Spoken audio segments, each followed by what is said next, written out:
This is the modern result of the first agricultural revolution in the Middle East. As we have seen in a previous video, the revolution has ultimately given us wheat flour, which is the basis for such everyday products as bread, pasta, or even such delicacies as almond croissants. However, not all products we eat today are based on that agricultural revolution. Just think of maize, rice, or potatoes. So, how many revolutions were there? How do they compare? And how do they affect the way we live our life today?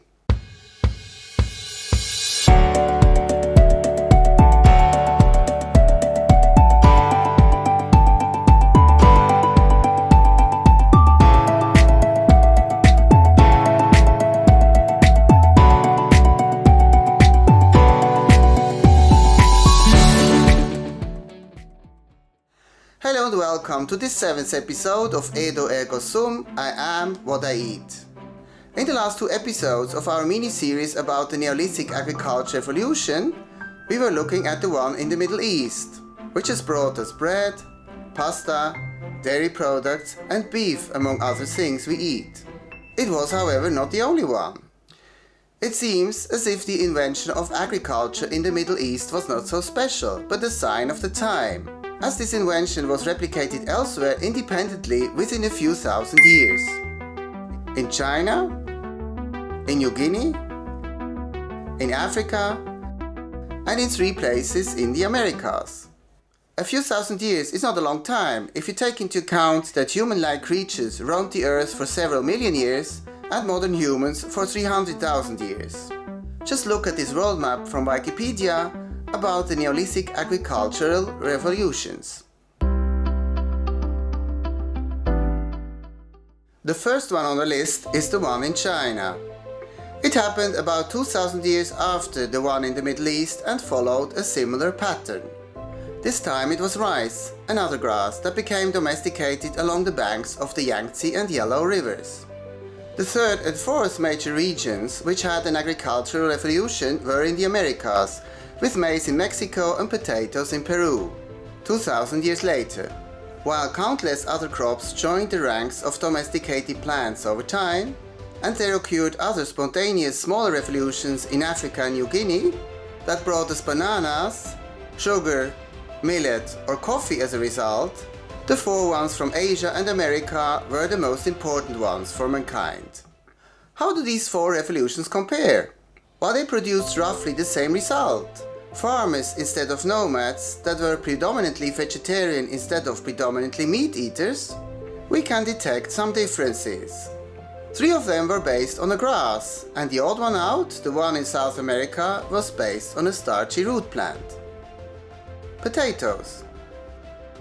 Why that was so probably has to do with terrain and location. The northern Andes are a high mountain range, close to the equator. To save extra starch underground protects the plant from cold spells at night. This last property will come in handy for other areas of the globe with a marginal climate, such as Eastern Europe or the Alps, as we will see in a later video when we talk about the Columbian Exchange.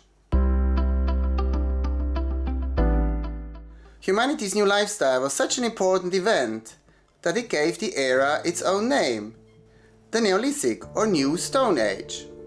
This word is based on 2 Greek ones, neos, which means new, and lithos, which means stone, to distinguish it from the period before, the Palaeolithic or Old Stone Age.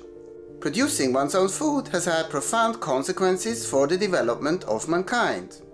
Whereas before the fruits of the earth were a sort of free-for-all, on a first-come, first-served basis. It was now paramount for survival that you and not someone else harvested the result of all your trouble. Or better still, in a sort of Mafia-style arrangement, someone else did all the work and gave you a part of the proceeds in exchange for protection. An arrangement we call civilization.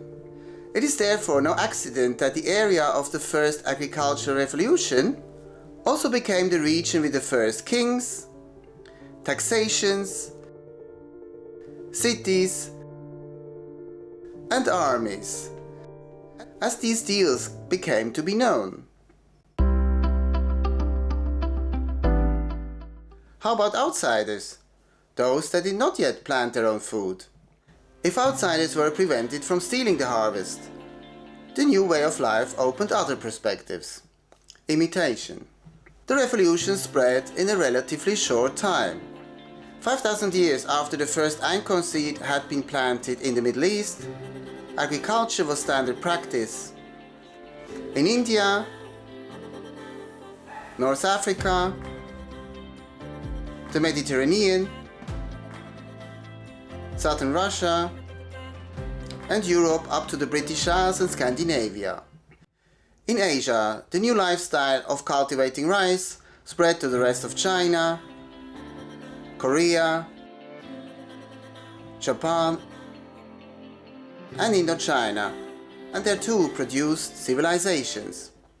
These revolutions in prehistoric times have had a big impact on what we eat today. Most of the products we eat can either be traced direct to one of them, or have been invented in an area where one of them had spread. Europe, exposed to the cultivation of peas and lentils from the Middle East, practiced the same invention on a plant found there in a wild called Brassica oleracea, wild cabbage, to give us broccoli, sauerkraut, cauliflower, Brussels sprouts, and other cabbages. Or, in a wacky twist of going back to the original, the very hip kale, which has a suspicious resemblance to the original Brassica oleracea, don't you think? The ability to influence areas around them to also become part of the new sedentary lifestyle based on agriculture is an important characteristic all of these revolutions shared. There were, however, also marked differences. The most obvious one, based on our current eating preferences, is that the ones in America were apparently animal-light, especially compared to the one in the Middle East. Around 80% of all the protein we derive from domesticated animals, in the form of meat or dairy, come from animals that were originally domesticated in the Middle East, and none from American ones. Does that mean that the civilized people of Central and South America continued to rely more on wild animals for their protein intake than those in the Old World, so-called part of their Palaeolithic lifestyle? To answer this question, I have to refer you to my next video, Protein in the Pre-Columbian Diet. Thank you for watching this episode of Edo Ergo Sum. I am what I eat. If you did enjoy it, please hit the like button. This would help other people find it on YouTube. If you want to receive more videos like this one, also about the present or future of our relationship with food, consider subscribing to the channel. Thank you. What do you think? How do the Neolithic agricultural revolutions compare? And how important are the other ones, not the one in the Middle East, for our life? Please leave your remarks and questions in the comments. Bye for now. Hopefully to the next video when we talk about meatless Americans, protein in the pre-Columbian diet.